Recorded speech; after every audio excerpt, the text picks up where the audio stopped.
तो guys last video में हमने देखा कि हम अपने फॉर्म को रिस्पॉन्सिव कैसे करेंगे by using a CSS and media query. अब हम देखेंगे कि फॉर्म का डेटा जो है आप अपने स्टेट में कैसे सेव करेंगे, ठीक है, और submit event, on change event को कैसे हैंडल करेंगे, ठीक है। तो जैसे कि स्टार्टिंग में हमने एक इनपुट एलिमेंट को बनाया था और उसी को हमने रीयूज किया था। अब हमें चाहिए यूजर नेम के लिए, तो यहाँ पर हम कुछ इवेंट क्रिएट कर लेते हैं। तो यहाँ पर फॉर्म में मैं ले रही हूँ ऑन सबमिट, ठीक है, ऑन सबमिट इवेंट, ये हमने यहाँ पे क्रिएट कर लिया कॉन्स्ट सबमिट इवेंट ले लिया। जो भी हमारा डेटा हम कलेक्ट करेंगे यूजर नेम, ईमेल, कॉन्टेक्ट से, वो सारा हम यहाँ पर भेजेंगे सबमिट इवेंट में, ठीक है। अब उसके बाद जैसे कि हमने यूजर नेम लिया, तो यूजर नेम में क्या क्या होगा, एक तो टाइप होगी। अब टाइप क्या होगी, टाइप टेक्स्ट होगी। नेक्स्ट क्या होगा, वैल्यू होगी जिसमें हमारा डेटा स्टोर होगा, तो यहाँ पे आएगी हमारी वैल्यू। उसके बाद एक फील्ड होगी नेम नाम की, जिसके बेस पे इस फील्ड को हैंडल किया जाएगा। तो यहाँ पे हम ले लेते हैं यूजर नेम, भी ले लेते हैं प्लेस होल्डर, ठीक है। तो यहाँ पर place holder again user name, ठीक है। इसको कॉपी कर लेते हैं और यही सारी फील्ड मुझे अपनी सारे इनपुट बॉक्स में चाहिए। तो टाइप यहाँ पे टेक्स्ट नहीं होगा, टाइप यहाँ पे होगा ईमेल, और एज में टाइप होगा नंबर, तो यहाँ पर आएगा नंबर, ठीक है।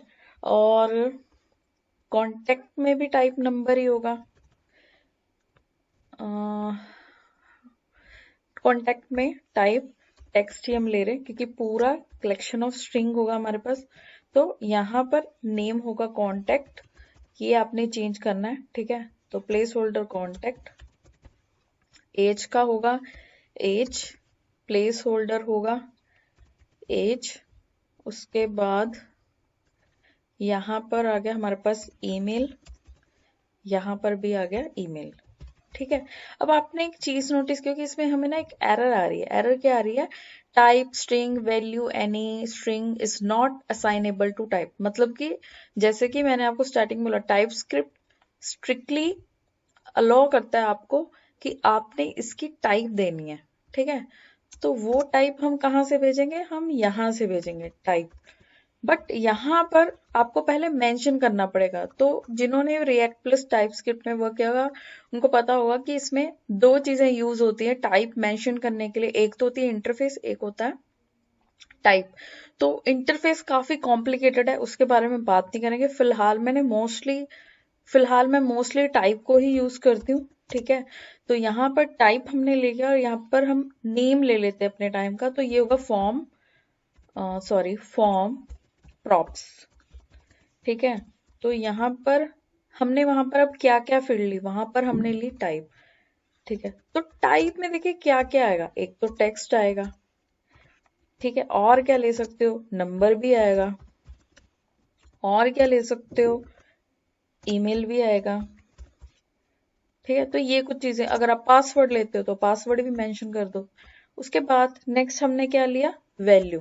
तो वैल्यू तो देखो, वैल्यू आप कुछ भी ले सकते हो, वैल्यू को हम एनी रखेंगे क्योंकि कुछ, या फिर आप ऐसे भी दे सकते हो स्ट्रिंग, या तो स्ट्रिंग होगा या तो होगा नंबर, ठीक है। उसके बाद नेक्स्ट जो हमने फील्ड दी, प्लेस होल्डर। प्लेस होल्डर क्या है, स्ट्रिंग, ठीक है। उसके बाद नेक्स्ट फील्ड हमने क्या ली, ओके नेम।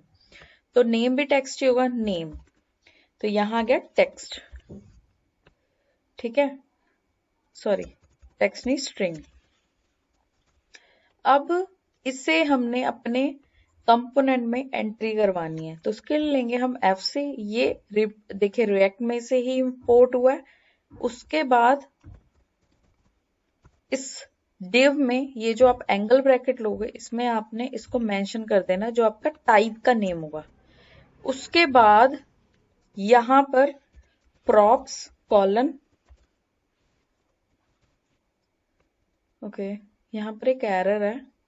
ओके, तो इसे मैंने एरो फंक्शन में कन्वर्ट कर दिया। उसके बाद यहाँ पर देखिए, अब जितना भी आपने उसको टाइप का जो स्ट्रक्चर बनाया है वो सारा कुछ प्रॉप्स में आ गया। ठीक है, आप प्रॉप्स की जगह कोई भी नाम ले सकते हो। ठीक है, मैंने प्रॉप्स लिया तो यहाँ पर आएगा प्रॉप्स डॉट टाइप। सेव किया।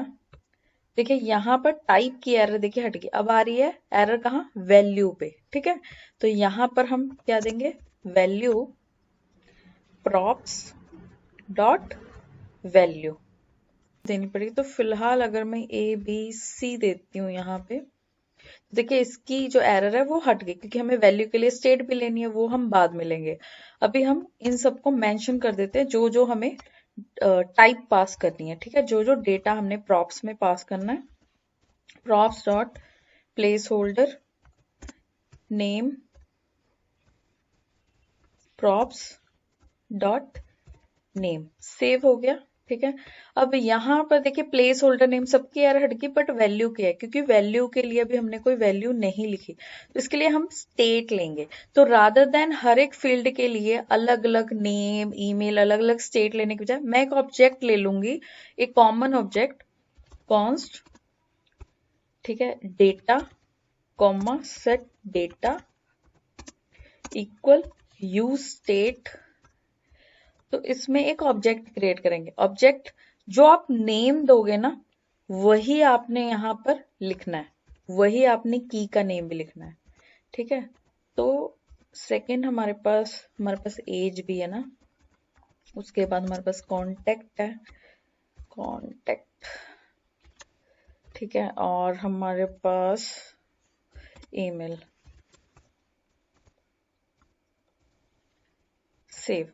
ठीक है, तो यहां पर हम ले लेंगे डेटा डॉट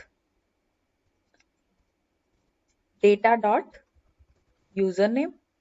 देखिए इसकी एरर भी रिमूव होगी। यहाँ आएगा डेटा डॉट ईमेल। ठीक है, उसके बाद आ गया data dot as data dot. ठीक है, तो देखिए okay, data dot contact. Save किया। अब हमारा फॉर्म देखिए कुछ इस तरीके का दिख रहा है। प्लेस होल्डर भी आ गया इसमें, है ना, कॉन्टेक्ट भी है। अब हमने क्या करना है, जब हम इसमें टाइप करेंगे, तो देखिए अभी मैं टाइप कर रही हूँ तो कुछ भी नहीं हो रहा। ठीक है, तो हमें चाहिए ऑन चेंज इवेंट। ठीक है, तो ऑन चेंज के लिए मैंने लिखा ऑन चेंज इवेंट। मैंने एक इवेंट क्रिएट किया, तो इससे हम यहाँ पे क्रिएट कर लेते हैं।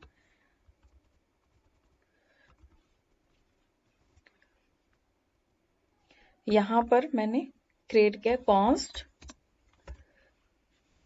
एरो फंक्शन में Ctrl+Z। ठीक है, और इसे मैं थोड़ा नीचे कर देती हूँ। ठीक है, अब ऑन चेंज इवेंट जो आपने लिखा है ना, उसमें अभी एरर आ रही होगी। ये देखिए एरर आ रही है कि भाई आपने इसकी टाइप तो बताई नहीं। जैसे मैंने आपको स्टार्टिंग में बोला कि इसमें जितने भी प्रॉप्स आप पास करोगे, जितना भी डेटा पास करोगे, आपको उसकी टाइप बतानी पड़ेगी। तो यहां पर हम लेंगे ऑन चेंज कॉलन। तो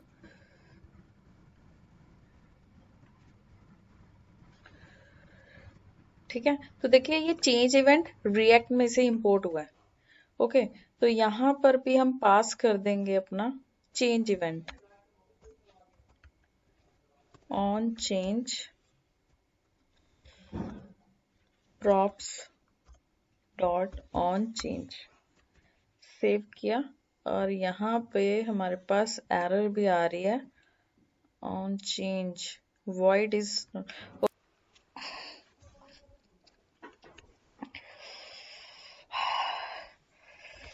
तो इसमें मेन चीज देखिए क्या है, हम एक ही ऑन चेंज इवेंट के साथ सभी फील्ड्स को मैनेज कर रहे हैं। अलग अलग हम ऑन चेंज इवेंट हर एक के लिए नहीं ले रहे हैं। ठीक है, तो यहाँ पर अगर आप सेट डेटा करते हो तो सेट डेटा में आपने क्या करना है, तो पहले तो जो डेटा है पुराना वो तो रखना ही है। उसके बाद उसमें new data dot target dot name. अब इसका क्या मतलब है, हर एक फील्ड के नेम के बेस में, हर एक फील्ड के नेम के बेस पे उसमें वैल्यू स्टोर होगा, डॉट वैल्यू। ठीक है, सेव करते हैं।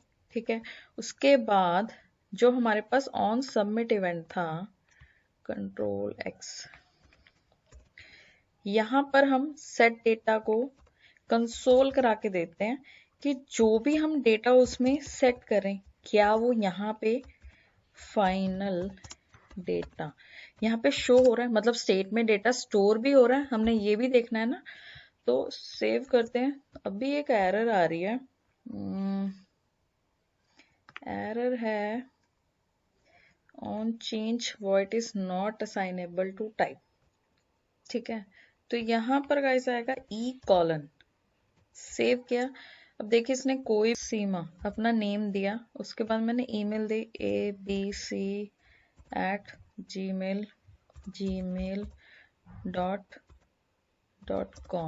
ठीक है, इसमें एज ले लेते हैं हम 23 और कांटेक्ट नंबर हम कुछ भी दे सकते हैं। कांटेक्ट नंबर ये वर्क नहीं कर रहा, 1 सेकेंड, तो ये चेक करना पड़ेगा ये क्यों नहीं वर्क कर रहा है। जब हम टाइप कर रहे हैं तो कुछ मिस है। कांटेक्ट प्लेस होल्डर नहीं, ओके, यहाँ पे स्पेलिंग मैंने बोला ना, ये नेम के बेस पे डेटा को स्टोर करेगा। ठीक है, तो फिर से तो यहाँ पर अब कांटेक्ट नंबर देखिए, तो अगर मैं सबमिट पे क्लिक करती हूँ, ठीक है, तो अभी हमें ये फुल स्क्रीन पे ही चाहिए, तो मोबाइल व्यू को हम क्लोज कर देते हैं। तो जब मैंने सबमिट पे क्लिक किया तो देखिए मेरा पेज ना रिफ्रेश हो रहा है, तो मुझे रिफ्रेश नहीं करना और डेटा भी रिफ्रेश हो रहा है। तो पेज को रिफ्रेश होने से बचाने के लिए यहाँ पर हम लेंगे e.prevent default। ठीक है, सेव, और यहाँ पर देखिए, यहाँ पर e implicitly has an any type but a better type may be inferred from a usage। तो अगर मैं इसको क्विक फिक्स करूं, कंट्रोल Z, तो यहाँ पर हम एनी ले लेते हैं। ठीक है, कि कोई भी टाइप होगी। अब मैंने फिर से अपना नेम लिखा abg@gmail.com,